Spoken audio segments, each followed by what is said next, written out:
It reminded me of another occasion when I was in Atlanta, Georgia, and I was in the courtroom when they were deciding about Imam Jamil Al-Amin, if they were going to give him life in prison or kill him.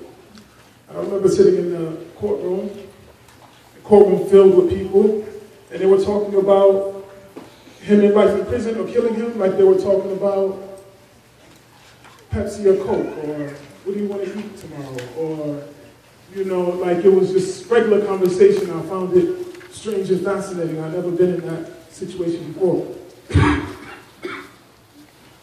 But during that time, it produced a poem that is for our heroes, those who are buried in the ground, those who are buried alive in the prison industrial complex, those who are buried around the world in nameless graves, countless graves. And it produced this poem. But most of all, this poem has 4 reasons for being. Number 1, it is a poem of desperation. Number 2, it is a poem to remind those that would like to be reminded. Number 3, it is a poem to remind those that would like not to be reminded. Number 4, it is to inform those that don't know.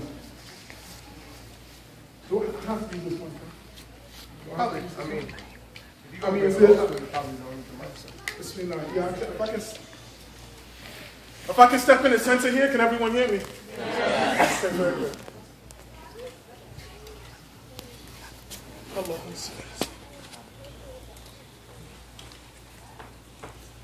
I'm a dead man walking, a mute man talking, a blind man watching my brothers die.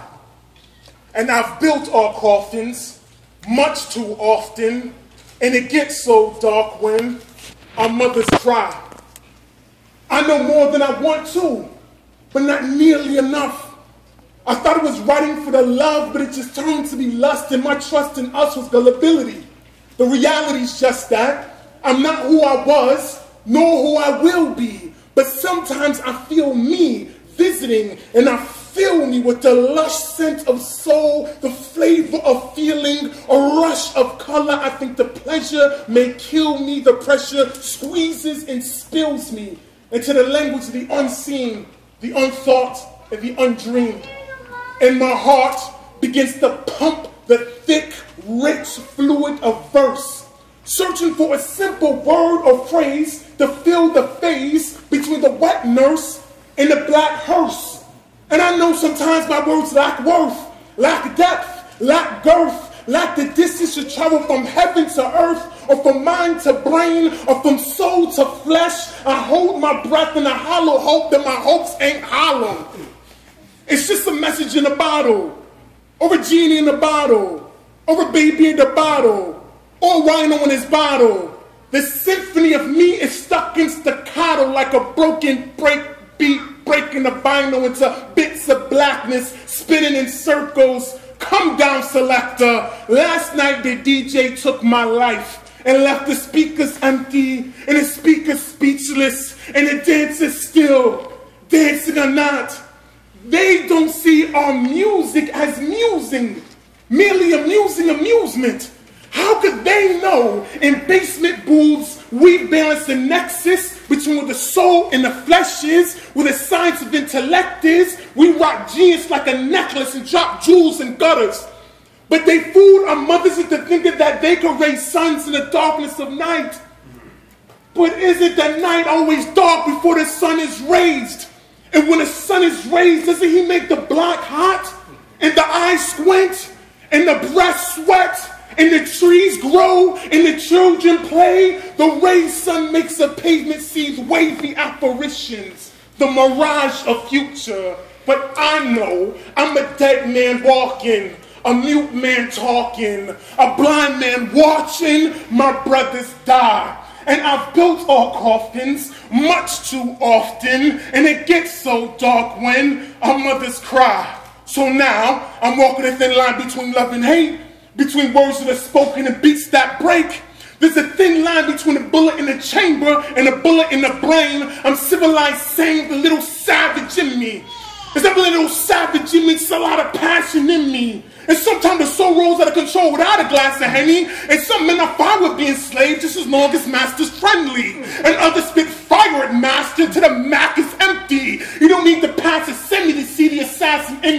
but know that no soul is taken accidentally. The angel of death has an itinerary. It snatched you right out of your Bentley, right out of your Gucci jeans, and right out of your Fendi, right out of your dashiki, and right out of your Kenti. Allah has written in his book and there's no erase the pen's ink. So why do we ignore what God knows and rely on what men think? We're just boys in the back street trying to get in sync. But my balance is off. My talent is lost. I've married my aunt, but she's barren, of course, and I can hear in her voice that we're nearing divorce. So before I hear him in court, I may have to kill my dreams and bury the corpse. I shed a tear for the loss. I feel like I'm bearing the cross, but my conception is so far from immaculate. For the most part, we a bunch of bastard kids. Our fathers are gone, caught on a sadomasochist because our lives are dead wrong, but resurrected like Lazarus because our mothers are strong. And our romance is about as romantic as the master's kiss, but we have got to move on. And our lives are about as painful as the master's whip, but we have got to move on. And I wish I could just sing for justice, but I know no such song. I know about Shahada, Salah, and Quran, Jihad, martyrdom, and homemade bombs. And sure, they're gonna say I'm wrong for talking about homemade bombs, but a leader of the free world can drop 8 bombs in napalm and got the nerve to ask, why do they hate us when they still got the blood on their palms? When they stayed long and sang songs about freedom and justice all bloody day long. They claim to live right, but they've got to be dead wrong. And maybe just because I'm so young and headstrong, but right now I'm ready to run headlong into enemy fire. It's like with desire death. I just got the same blood that pumps to a lion's chest.